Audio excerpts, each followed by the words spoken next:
Oi, pessoal, nós vamos fazer a correção das atividades da aula anterior, que tinha como tema números irracionais e tinha como objetivo reconhecer um número irracional como um número real, cuja representação decimal é infinita e não periódica, e estimar a localização de alguns deles na reta numérica.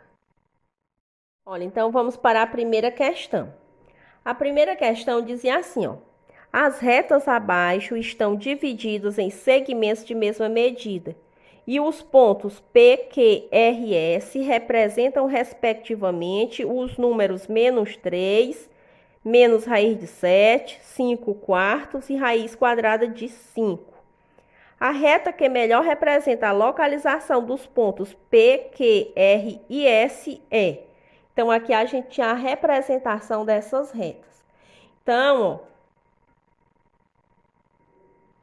o número menos 3 era representado aí pela letra P, menos raiz quadrada de 7 pela letra Q, 5 quartos pela letra R e raiz quadrada de 5 representado pela letra S. Então, a gente tem que observar na reta numérica a localização nesta ordem. Então, vamos ver aqui o seguinte, ó. Menos 3 já fica mais fácil de localizar. Raiz quadrada de 7, a gente pode pensar da seguinte maneira. Depois do número 7, quem tem a raiz exata é o número 9. Então, a gente coloca aqui, ó, raiz de 7 é menor que raiz de 9. E ela vai ser maior que... Antes do 7, quem tem raiz exata é o número 4. Então, a raiz de 7 é menor que raiz de 9 e é maior que raiz de 4. Então, a gente sabe o seguinte, que raiz de 7 vai ser menor que 3 e vai ser maior que 2. Aqui eu calculei essas raízes, ó, raízes exatas. Então, a gente sabe o seguinte, ó, que a raiz de 7, ela vai estar entre os números inteiros 2 e 3. Aí a gente observa o seguinte, ó, o 7, ele é mais próximo do 9 do que do 4. Então, a gente vai fazer estimativas da seguinte maneira. Vamos testar aqui de 2,5 para cima. Então, a gente vai repetir aqui, ó, menos raiz de 7.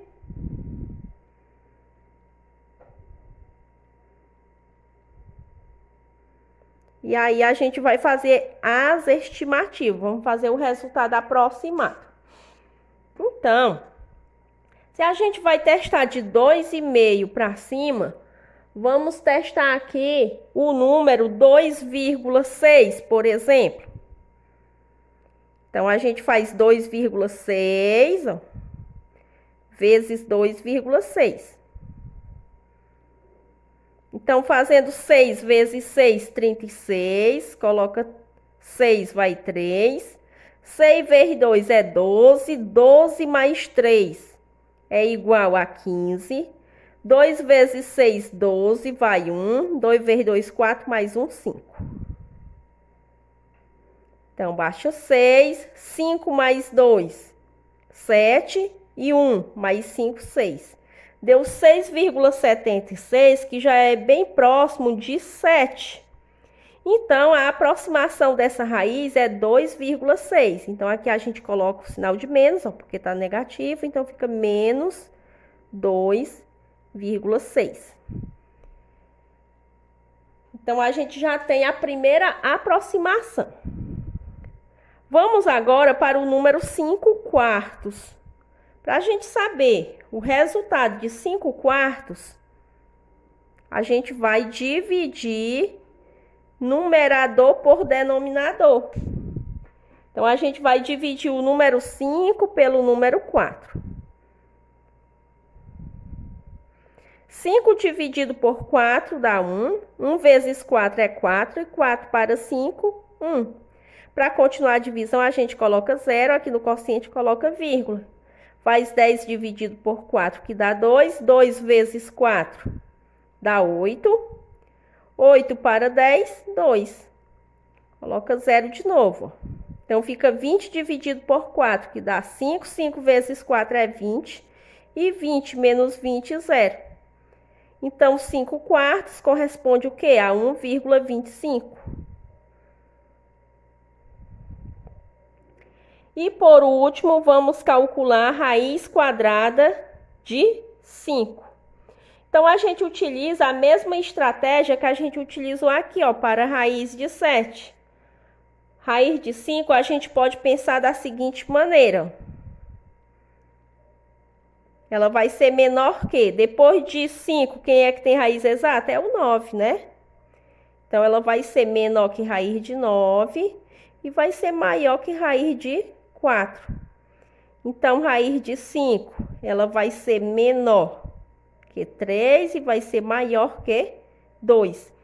Só que aqui, ó, o 5, ele tá muito perto do 4, ó. Tá mais perto do 4 do que do 9. Então, a gente vai fazer as estimativas aqui de 2,5 para baixo.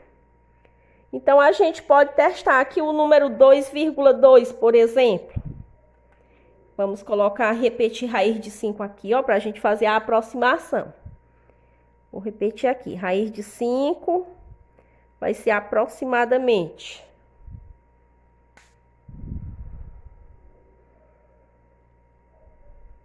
Então, a gente pode testar o número 2,2.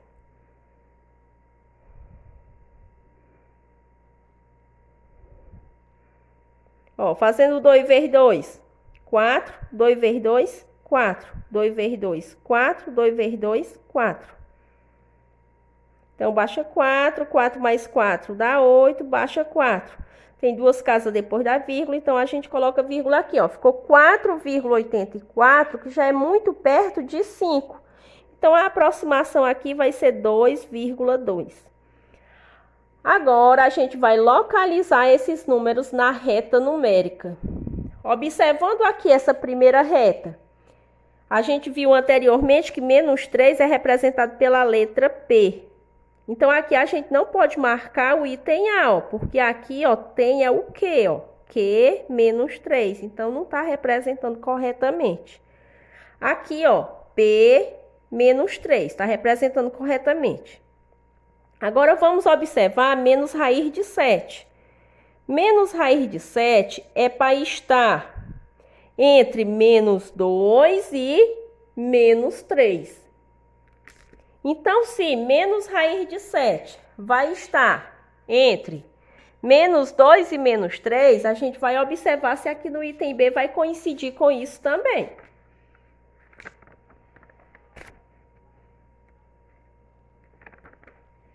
Então, ó, está aqui, ó, entre menos 2 e menos 3. Agora, vamos observar os outros números. 5 quartos é 1,25, é para estar entre 1 e 2 e é para estar mais pertinho do número 1, ó, porque aqui, ó, tem o número 1 inteiro e logo depois aqui nos décimos vem o número 2, que é um número muito pequeno, então é para estar mais perto do número 1. E olhando aqui para o item B, ó, ele já está aqui muito perto do 2, aqui seria uma estimativa de 1,8 mais ou menos. Então, a gente também não pode marcar o item B. Vamos agora para o item C. Então, ó, P está representando aqui, ó, o número menos 3, está correto. O Q, menos raiz de 7, ou seja, menos 2,6, está correto também. Vamos agora à letra R. R é para representar 5 quartos, e 5 quartos é 1,25, ó. Está logo depois, ó, aqui do 1, e está muito pertinho do 1. A letra S é para representar a raiz de 5. Raiz de 5 é 2,2, é para estar muito pertinho do número 2. Então, confere. O que é que quer dizer? Ó, que a reta que melhor representa a localização dos pontos P, Q, R e S é a reta aqui do item C. A gente pode até colocar aqui os números. Aqui tem menos 3, então esse daqui seria menos raiz de 7. Aqui seria o número 5 quartos. E aqui, raiz quadrada de 5. Olha, vamos agora para a segunda questão. A segunda questão diz assim, ó, o número irracional raiz quadrada de 7 está compreendido entre os números inteiros. Então, pelo exemplo anterior, a gente viu que ele está entre os números inteiros 2 e 3. Então, a alternativa correta, item A. Terceira questão. O número irracional raiz de 30 está compreendido entre os números inteiros. Então, aqui a gente tem as afirmações, né? Então, vamos observar o seguinte, ó. Vamos escrever aqui raiz de 30. Depois do número 30, quem tem raiz exata é o número 36. Raiz de 36 igual a 6. Antes do número 30, quem tem raiz exata é o número 25. Raiz de 25 é igual a 5. Então, raiz de 30, ele vai ser menor que 6 e vai ser maior que 5. Então, a gente conclui que raiz de 30 está compreendida entre os números inteiros 5 e 6. Alternativa correta, item C. Quarta questão. Alguns pontos foram marcados na reta numérica abaixo. Então, a gente tem o ponto A, B, C e D. Aí diz o seguinte, qual é o ponto que corresponde ao número π? A gente viu em aulas anteriores que π ele tem um valor aproximado que é 3,14. Então, esse número ele vai estar, como π aqui está positivo, ele vai estar entre 3 e 4. E o único ponto que está aqui entre 3 e 4 é o número, o único ponto que está entre 3 e 4 é o ponto D. Então, aqui, ó, ponto D representa o número π. Então, qual é o ponto que corresponde ao número π? É o ponto D. Então, marca a alternativa D.